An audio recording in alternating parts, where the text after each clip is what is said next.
మోహన్ బాబు గారు తిని తినక పస్తులుండి సంపాదించిన వేల కోట్ల ఆస్తులు ముగ్గురు పిల్లలకి సమానంగా పంచారా? ఎలా పంచారు?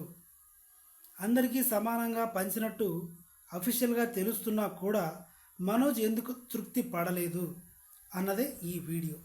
సూటిగా చెప్తాను, సుత్తి లేకుండా. నచ్చితే సబ్స్క్రైబ్ చేయండి.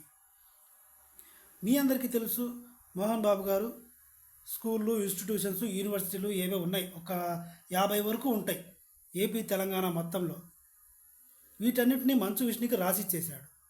ఎందుకంటే మొదటి నుంచి మంచు విష్ణుబాబు వీటన్నిటికీ సీఈఓగా ఉన్నాడు ఈ ఇన్స్టిట్యూషన్స్కి.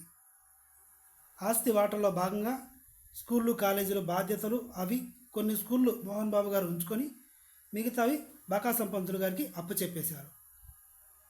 జూబ్లీ హిల్స్లో ఉన్న ఇల్లు, తిరుపతిలో ఉన్న ఇంకో ఇల్లు, మద్రాసులో రజనీకాంత్ గారి దగ్గర ఉన్న ఇంకో ఇల్లు, ఇవి మంచు లక్ష్మికి ఇచ్చేశాడు. మోహన్ బాబు గారు ఇప్పుడు ఉంటున్న ఇల్లు శంషాబాద్ జల్పల్లిలో ఉంటున్న అతిపెద్ద ఫామ్ హౌస్, 5 ఎకరాల్లో ఉంటుంది అది. ఆ ఫామ్ హౌస్ మొత్తం మంచు మనోజ్కే రాసిచ్చేశాడు.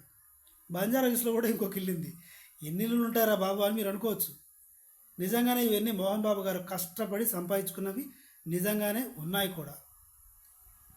సో జల్పల్లిలో ఉన్న ఫామ్ హౌస్, ఇంకో 2 స్థలాలు, బంజారా హిల్స్లో ఉన్న ఇల్లు మంచు మనోజ్కి ఇచ్చేశాడు. అయినా సరే మనోజ్ మాత్రం తృప్తి పడలేదు. ఎందుకంటే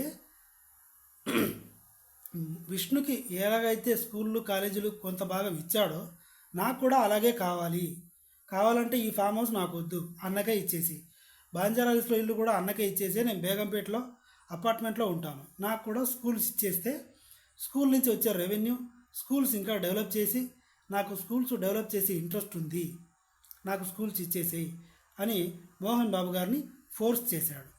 ఆ ఫోర్స్ దెబ్బల వరకు వచ్చింది.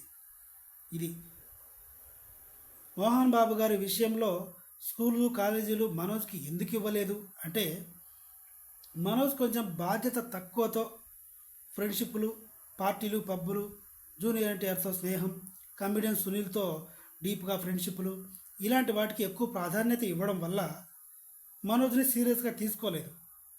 ఎందుకంటే స్కూళ్ళు, ఇన్స్టిట్యూషన్లు, కాలేజీలు, యూనివర్సిటీలు అంటే చాలా పెద్ద మైండ్ వర్క్. ఇది మన బకాసం పంతులు గారు అయితేనే మేనేజ్ చేయగలడు అన్న ఉద్దేశంతో మొదటి నుంచి కాలేజీలు, స్కూళ్ళన్నీ బకాసం పంతులు గారికే మోహన్ బాబు గారు అప్పచెప్పారు. దీన్ని కుళ్ళు బుద్ధి అనాలో, అసూయ అనాలో, ఓర్చుకోలేకపోవడం అనాలో మనోజ్కే తెలియాలి.